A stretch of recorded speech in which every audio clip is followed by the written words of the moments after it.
أنا العبد الذي كسب الذنوب وصدته الأماني أن يتوب. أنا العبد الذي أضحى حزينا على زلاته قلقا كئيبا. أنا العبد الذي كسب الذنوب وصدته الأماني أن يتوب.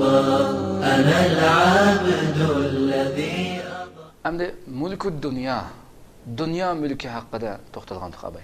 Dünya mülkini Allah subhanahu wa ta'ala bu vaqtda shunday deydi.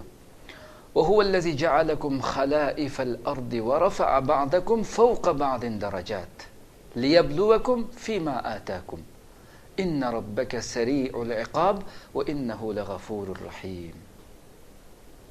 Yani deydi ki Allah subhanahu wa ta'ala Allah sizlarni o'rin basarlari, yani o'tganki ummatlarning xalaifal ard, zaminning o'rin basarlari qildi dedi. O'tganki bizdan burun insonlar bor bu yerda. Ya'ni bu zaminning ilgari bizni o'tib ketgan ummatlarning, bu kishilarning biz keldik o'rin basar bo'ldik. Biz ketimiz bizning keynimizdan yana birisi kelib o'rin basar bo'ldi degan. O'rin basarlari xalifalari qildi. Allah haqiqatan, yani Allah sizlarni bergan ne'matiga shukr qilsin deb ba'zinglardan bir qancha daraja ortiq yuqori qildi dedi.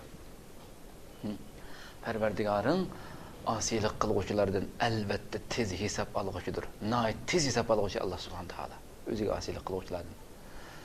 İtaat qilguvchilarga bo'lsa-ku, albatta mag'firat qilguvchidir va nihoyat mehribondir degan bu oyatda Sura An'amda shunday deydi Allah subhanahu taolo. Yani Allah sizlarni zaminning xalifalari qildi, zaminning o'rin basarlari qildi. Hikmat nima? Nima uchun paloniga berib Allah subhanahu taolo yana palonidan cheklab qo'ydi?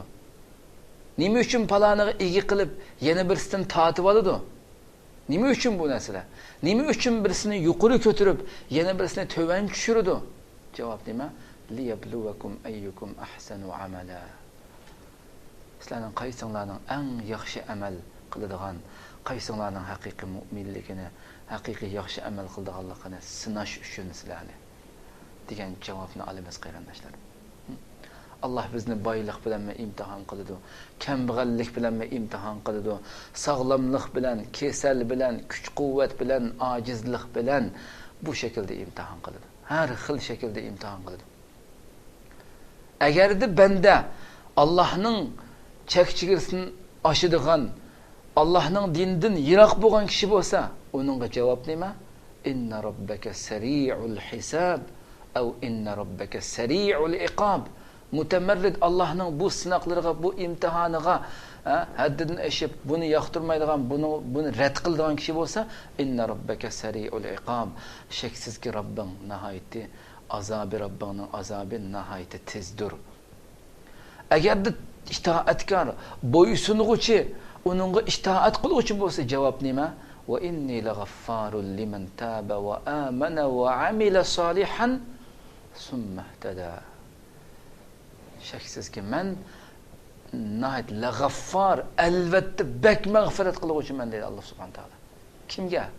Kimga bak mag'firat qiluvchi? Tavba qilgan, iymon keltirgan, yaxshi amal qilgan, summahtada, andikin shu hidoyat, shu to'g'ri yo'lining ustida mangan kishiga ajoyib mag'firat qilman dedi Alloh subhanahu taolo. Javob bu shaklda chiqadi qarindoshlar. Ya'ni ja'alakum xalaifal ard, zaminning o'rin basarlari, xalifalari qildi. Allah subhanahu va taolo shuning o'xshay bizga bu dunyoda nasibimizni, dunyoda insonlarning har xil nasibasini xilma-xil daraja shaklda birisi boy, shunda qattiq boy, hamma narsa berilgan, yana birisi yo'q. Bu shaklda bu nasibalarni dunyoda sinoq yuzidan shunda taqdirdi. Xilma-xil shaklda sinoq yuzidan dunyoda taqdirdi. Ammo oxiratda bo'lsa-chu bu u vaqtida jazo mukofot shaklida nasibini taqdirdi. Insonning nasibasini u yerda hisobni elib, uningga yoki mukofot shaklida nasibi taqdirdi, yoki jazo shaklida nasibi taqdirdi. Qanday amal qilgan bo'lsa, shu shaklda nasibasi taqdirlangan. Şu şekilde. Ma ecmelet dinu ve dünya ize ictema'a ve akbahal kufru vel iflasu bir reculi. Şunun için bu beytte bir insan, bir kişide eğer din ve dünya ikisi bir yerge kelsin, neymi degan güzel iş bu? Ya? Din ve dünya bir yerge kelse, neymi degan güzel iş? Ama bir insanda, bir kişide hem kufurluk, hem dinden yiraklık, hem iflas, hem gadaylık, hem veyrançılık bir yerge kep kalsa, bu neymi degan kabih bir iş bu.